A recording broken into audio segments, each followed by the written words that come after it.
Salut, c'est Matt et bienvenue dans cette nouvelle vidéo de la série des déclics. On est dans la semaine sur l'identité et là en fait on va faire, c'est pas une pause mais je vais couper un petit peu ce sur quoi j'étais parti pour revenir en fait sur le déclic numéro 23. C'était vous vous rappelez, c'était les deux identités pardon, de base, c'est-à-dire l'identité en Adam et l'identité en Christ. Et ce dont je parlais dans l'identité en Adam, c'est que l'identité en Adam, en fait, c'est déjà la deuxième, c'est-à-dire que c'est notre identité de pécheur, de rebelle contre Dieu, mais en réalité, ça nous fait oublier la toute première identité qu'on avait, qui était de refléter la gloire de Dieu et de refléter sa bonté. Et ça, c'était dès l'origine, et c'est ce que Jésus est revenu rendre à nouveau possible, de refléter la gloire de Dieu et la bonté de Dieu dans toutes nos actions, dans toutes nos vies, dans tout ce qu'on fait. Et du coup, c'est pour ça en fait que moi, très souvent, je conclus mes vidéos ou je conclus mes emails en vous disant que toute cette journée puisse être à ta gloire, enfin, puisse être à la gloire de Dieu. Et c'est ce que je vous souhaite très souvent, c'est que cette journée-là, moi je tourne souvent ces vidéos le matin, là, vous voyez d'ailleurs j'ai le soleil dans les yeux, je tourne souvent ces vidéos le matin, et pour moi c'est aussi, ça fait suite au moment où je me reconnecte avec mon Dieu, avec les priorités qu'il m'a données, avec sa volonté que je veux appliquer à ma volonté, enfin je veux me diriger vers ce que lui me demande. Et du coup, souvent ma prière c'est que cette journée puisse être complètement à ta gloire, que tout ce que je vais faire aujourd'hui puisse être à ta gloire. Et c'est pour ça que ça fait partie d'un objectif ou d'une vision vraiment long terme que ensuite j'essaie de décliner dans tous les aspects de la vie. Et pourquoi je fais cette vidéo? C'est tout simplement parce que Jean-Daniel m'a posé cette question, donc c'est quelqu'un qui me suit. D'ailleurs, vous avez un lien sous la vidéo, vous pouvez passer VIP, et en fait, j'ai appelé ça comme ça, passer VIP du blog entrepreneurchrétien.com, enfin du blog ou maintenant on ne sait même plus, un blog, chaîne YouTube, Facebook, etc. Et puis du coup, vous pouvez me poser toutes les questions que vous voulez, et ça me permet d'y répondre. Alors parfois, je peux y répondre juste en privé si c'est vraiment une question privée, mais sinon, j'en fais une vidéo, et puis ça permet de garder comme ça le contact grâce aux moyens numériques. Du coup, pourquoi je voulais en faire une vidéo, c'est que ça me paraît vraiment super important de ne pas oublier de rendre gloire à Dieu pour toute chose et de vouloir agir à sa gloire. Pourquoi rendre gloire à Dieu? J'en ai peut-être déjà parlé, mais dans Romains, dans le tout début de Romains, Paul explique pourquoi les hommes sont autant fourvoyés, autant loin de Dieu, autant dans l'erreur. Et ce qu'il dit, c'est qu'ils ont oublié deux choses, d'oublier de rendre gloire et oublier de rendre grâce. Et du coup, pour moi, c'est resté quelque chose de super important. Comment dans ma vie, je rends gloire à Dieu et comment dans ma vie, je rends grâce, c'est-à-dire je dis merci. Ça, oui, j'en ai parlé dans la vidéo sur la gratitude, que vous pouvez regarder aussi. Et pour moi, c'est deux choses vraiment qu'il ne faut pas oublier. Et rendre gloire à Dieu, c'est-à-dire que, rendre grâce, c'est facile, c'est dire merci, mais dans toute chose, c'est là où c'est plus difficile. Et rendre gloire, c'est que tout ce que je fais, c'est pas pour ma propre gloire, c'est pour la sienne. Que ma gestion du temps, que la gestion de mes priorités, que la gestion de mes activités, que tout ça en fait soit à sa gloire, que même mes accomplissements ne soient pas vraiment les miens en fait, soient pour lui et pour sa gloire. Et ça permet d'éviter aussi le piège de faire les choses parce que juste on les aime et parce qu'on est content de les faire. Et c'est pas une mauvaise chose en soi, parce que parfois on entend si j'aime trop ce que je fais, c'est que ça doit pas être la volonté de Dieu. Et je pense pas que c'est si facile que ça, c'est pas si automatique. Ça voudrait dire qu'il faudrait avoir une vie toute pourrie pour plaire à Dieu, quoi. Enfin, c'est complètement stupide au final. Par contre, si je fais que m'écouter moi, et en fait j'écoute pas ce que Dieu me demande, là aussi c'est stupide. Je regarde juste l'heure. Ouais, parce que je vais bientôt être en retard.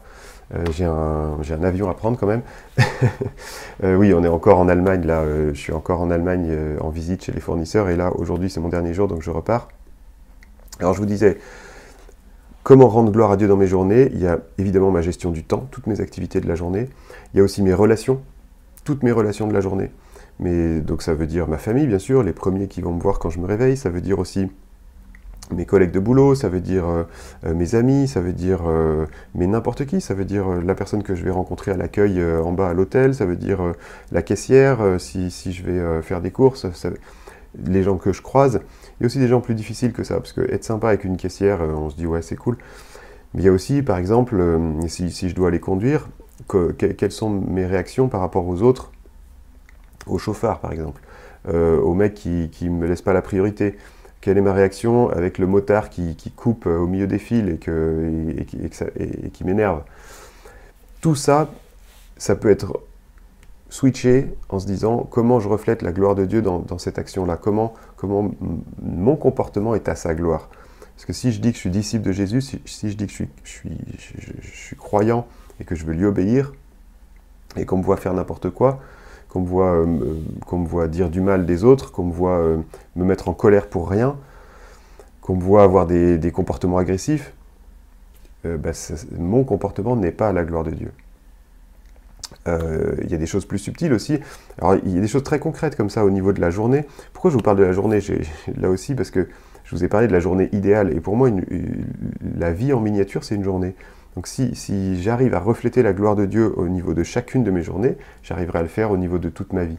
Mécaniquement, journée après journée, Jésus disait à chaque jour suffit sa peine. Ma peine pour cette journée, c'est comment je rends gloire, comment je rends grâce, et comment toute ma gestion du temps, toutes mes relations sont alignées pour être à la gloire de Dieu. Il y a aussi mon caractère.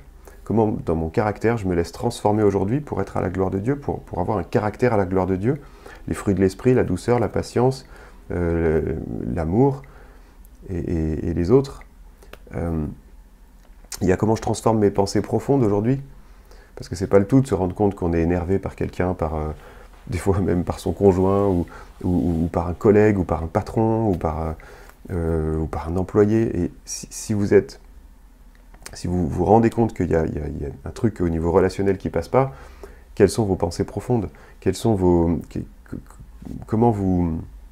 qu'est-ce qui en vous pose un problème qui fait que cette relation ne fonctionne pas? Vous savez, on peut toujours se dire les autres doivent changer, les autres sont trop bêtes, les autres me respectent pas, les autres. Le problème, c'est qu'en faisant comme ça, vous allez toujours vouloir changer les autres. Vous allez toujours vouloir changer les situations, vouloir changer les circonstances, vouloir changer l'état de votre pays, vouloir changer la politique, vouloir changer des organisations, vouloir changer des... Mais en fait, vous ne pouvez changer qu'une seule chose. Ce qu'il y a dans votre cœur, ce qu'il y a dans vos pensées profondes, ce qu'il y a dans votre agenda. Donc, au lieu de se plaindre de tout ce qui ne marche pas, comment aujourd'hui j'ai pris sur moi de changer mon caractère, de changer mes pensées profondes. Comment aussi j'ai pris sur moi le fait de changer ma situation si elle ne va pas. Combien de temps j'ai passé à me former pour changer de boulot parce que ce boulot-là n'est pas la gloire de Dieu. Combien de temps j'ai passé à lire ma Bible pour comprendre ce que Dieu attend de moi. Combien de temps j'ai passé à lire des autobiographies, à m'inspirer de gens que je considère comme des mentors. Ou si j'en ai pas trouvé, combien de temps j'ai passé à chercher un mentor aujourd'hui. Moi, c'est un peu mon problème en ce moment. J'aimerais bien trouver des gens qui m'inspirent vraiment et il y en a tellement peu. Alors du coup, si j'ai des mentors, bien sûr, mais ils sont jamais physiques. C'est soit des gens que je connais à travers leurs livres, à travers leurs vidéos, à travers des formations qu'ils ont fait, des choses qu'ils ont écrites, ou de ce qu'on raconte sur eux, parce que des fois, c'est des gens qui sont morts depuis longtemps. C'est aussi génial de pouvoir avoir quelqu'un avec qui on peut discuter, avec qui soit un vrai mentor pour demander des conseils. Et ouais, voilà. Donc si vous recherchez ça, il y a aussi un moment où il faut y passer du temps. Donc en fait, vu comme ça, toute ma journée peut être à la gloire de Dieu. Tout ce que je fais aujourd'hui peut être à la gloire de Dieu. Voilà, donc j'espère que ça vous inspire et que ça vous inspire surtout à ce que cette journée soit à la gloire de Dieu. Et je vous dis à bientôt pour une autre vidéo. Ciao. Si tu aimes, clique sur j'aime, c'est la façon la plus simple de partager et d'inspirer d'autres personnes. Je t'invite aussi à t'abonner pour ne pas louper les prochains épisodes et pour oser changer tout ce qui doit changer dans ta vie. Tu peux aussi me retrouver sur entrepreneurchrétien.com pour plus d'outils et de ressources pour mettre tes talents en action pour la gloire de Dieu. Alors à bientôt.